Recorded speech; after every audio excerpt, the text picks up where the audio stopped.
नमस्कार, मैं डॉक्टर पूजा गंगवार। अभी आप वीडियो में बहुत सारे चीज़ें देख रहे हैं जो डॉक्टर बीनू सिंह ने जानकारी दी है, उसके बारे में थोड़ा सा स्पष्टीकरण देने का समय अब आ गया है।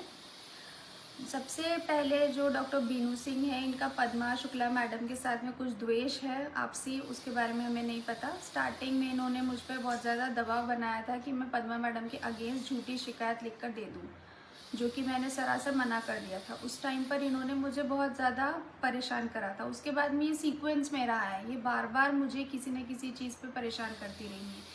इनफैक्ट पद्मा शुक्ला मैम की यूनिट में जितने भी लोग हैं, मैं हो गई, सोनल मैडम हो गई, अर्चना मैम हो गई, जितने भी लोग हम लोग रहे हैं, सरिता सिंह हो गई, सबको इन्होंने बहुत ज़्यादा मेंटली टॉर्चर किया है।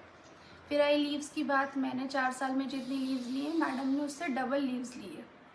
चाइल्ड केयर लीव रहती है बच्चे का लालन पालन के लिए, बच्चे की केयर करने के लिए, जबकि मैडम घूमती रहती हैं, मरीज पे अस्पताल में मर रहे हैं, मैडम मेडिकल लीव लेकर शादियों में जा रही हैं, घूम रही हैं। ये आप उनकी लाइव लोकेशन से भी मालूम कर सकते हैं।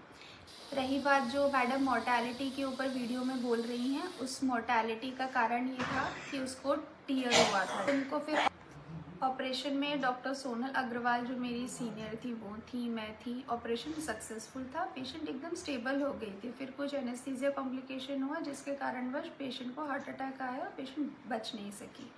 मैडम इसके लिए एक्सप्लेनेशन 3 से 4 बार राइटिंग में हम इनको दे चुके हैं, ये खुद भी मान चुकी हैं इसमें कोई प्रॉब्लम नहीं थी, फिर भी झूठी भ्रामक जानकारी वीडियो के थ्रू फैला रही हैं, क्योंकि इनके पास कोई तथ्य ही नहीं है अपने आप को प्रूव करने के लिए कि मेंटल टॉर्चर नहीं था जिसके कारण मैं नौकरी छोड़ रही हूँ। क्लास 1 ऑफिसर की नौकरी है, मुश्किल से मिलती है। इतनी मेहनत करने के बाद में अगर कोई इंसान अपनी नौकरी छोड़ रहा है तो उसका मेंटल स्टेटस तो सब समझ में आता ही होगा, कितना ज़्यादा उसको हैरासमेंट करा है। रही बात राउंड्स की, या टाइम पे नहीं आते, मैडम खुद जब 11 बजे आ रही हैं, 1 बजे निकल जाएंगी, तो उनको कैसे पता होगा कि कौन उनके मॉर्निंग राउंड्स लेता है, कौन उनके इवनिंग राउंड्स लेता है। इसी चक्कर में कि गवर्नमेंट से प्राइवेट पेशेंट शंटिंग और उन सब के चक्कर में मैडम के ऊपर एक बार डिपार्टमेंटल इंक्वायरी बैठ चुकी है, जिसकी जानकारी या जिसका रिजल्ट अभी तक नहीं आया है। एक बार इनको एचओडी की पोस्ट से इसी डिपार्टमेंटल इंक्वायरी के तहत इनसे दोषी पाया गया था और इनको निकाला गया था। फिर ये अपने जैसे ही कल्पना मैडम गई, फिर से ये उस पर आके बैठ गई और अब ये पिछली बार के बदले सबसे ले रही हैं। बहुत बार ऐसा देखा गया है कि प्राइवेट से अगर कोई पेशेंट किसी और डॉक्टर को जो प्राइवेट अस्पताल से आ रहे हैं उनको दिखाकर अगर अस्पताल में एडमिट होते हैं, तो मैडम उन्हें चीखती चिल्लाती, उनके साथ में दुर्व्यवहार करती हैं। कई बार इन्होंने फाइलें उठा के फेंक दी हैं, बोलती हैं कि जाओ उसी डॉक्टर को दिखा रहे हो जिसको दिखा रहे हैं।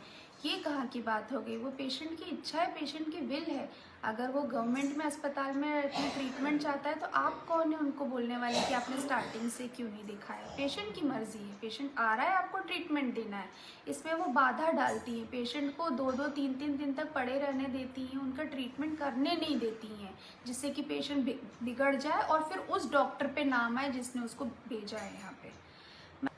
अंत में मैं बस ये बोलना चाहूँगी मैडम कि ये पद की गरिमा बनाए रखे, जैसे कि कल्पना यादव मैडम ने इतने सालों तक बनाए रखी थी। बस इतना ही अनुरोध है आपसे, विंध्य की जनता के लिए काम करते रहिए, हम सबका एक कार्यभार है। धन्यवाद।